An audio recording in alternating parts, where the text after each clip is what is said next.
Okay, so there is a massive financial story brewing in Japan right now, and it has the power to send some serious shockwaves across the entire global economy.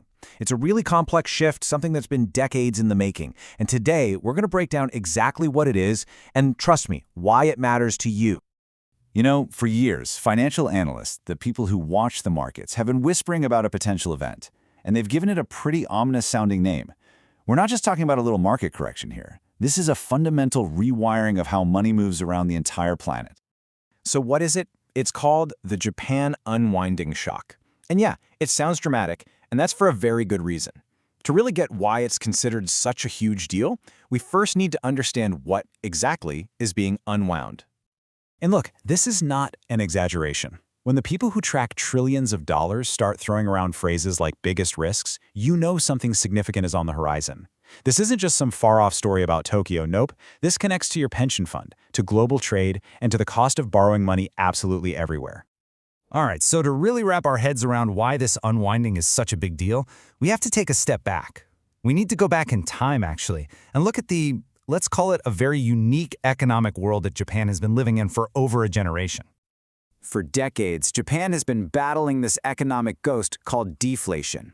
Now, we all know about inflation, right? That's when your money buys less stuff over time. Well, deflation is the complete opposite. It means prices are constantly falling. And on the surface, that sounds awesome, right? Cheaper stuff. But it's actually a nightmare for an economy. Because if you think that new TV will be cheaper next month, you'll wait. And if everyone waits, nobody spends, and the whole economy just grinds to a halt. So, to fight this ghost, Japan did something pretty radical. After their massive economic bubble burst back in the 90s, the Bank of Japan, in 1999, basically hit the emergency button and cut interest rates all the way down to zero. The goal was to make money so ridiculously cheap that it would force people and companies to borrow and spend. And then, believe it or not, by 2016, they went even further, into negative territory. They were literally charging banks to save money. And this chart right here really shows you just how different Japan has been. For decades, while the US and Europe had, positive interest rates, Japan became the planet's great spring of cheap money.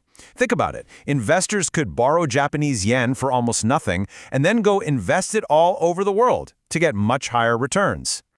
But now, after all this time, the ground is finally shifting. A policy that has literally defined Japan's economy for a generation is about to get turned on its head. So the big question is, what could possibly be powerful enough to trigger such a historic change? Well, it really came down to three key things happening. First, after decades of trying, inflation finally returned to Japan, and it stuck around. Second, and this is a huge one, workers started seeing real wage growth. For the Bank of Japan, these were the signals they had been waiting for. Their long, grueling war against deflation was finally over. Mission accomplished. So this brings us right to the heart of the issue. What actually happens when that global spring of cheap money suddenly gets turned off? Let's trace the chain reaction step by step, because this is where it gets really interesting. It all starts when the Bank of Japan raises rates. All of a sudden, Japanese investors can get a safe, decent return right at home. So, why risk investing overseas?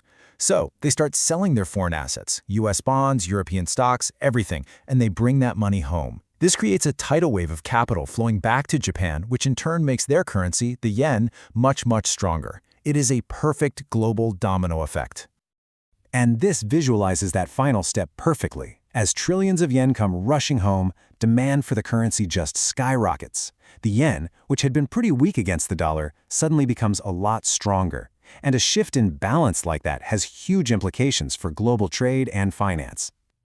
Now, this massive flow of money back to Japan doesn't happen in a vacuum. It creates some powerful tremors, and they're felt in every single major financial market on Earth. To get a sense of the scale here, just look at this number. Over 3 times trillion dollars. That's roughly how much U.S. government debt is held by Japanese investors.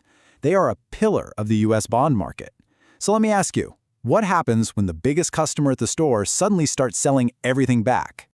The impacts are widespread. When Japanese investors sell U.S. bonds all at once, the price of those bonds falls. And when bond prices fall, their yields, we can think of that as the interest rate they pay, have to go up to attract new buyers. This directly makes it more expensive for the U.S. government to borrow money. And that rise in borrowing costs can ripple out, putting pressure on global stock markets and weakening other Asian currencies as all that Japanese capital flows back home. So the crucial point here is that this isn't just a story for financial traders. This connects directly back to the real economy that we all live in. And here's the ultimate takeaway. For decades, the entire world has benefited from Japan's cheap money. That era is now ending. When one of the world's biggest lenders stops offering near-free loans, the price of money, the interest rate, goes up for everyone. For governments, for corporations, and eventually for you and me seeking a mortgage or a car loan. Which leaves us with a final, powerful question.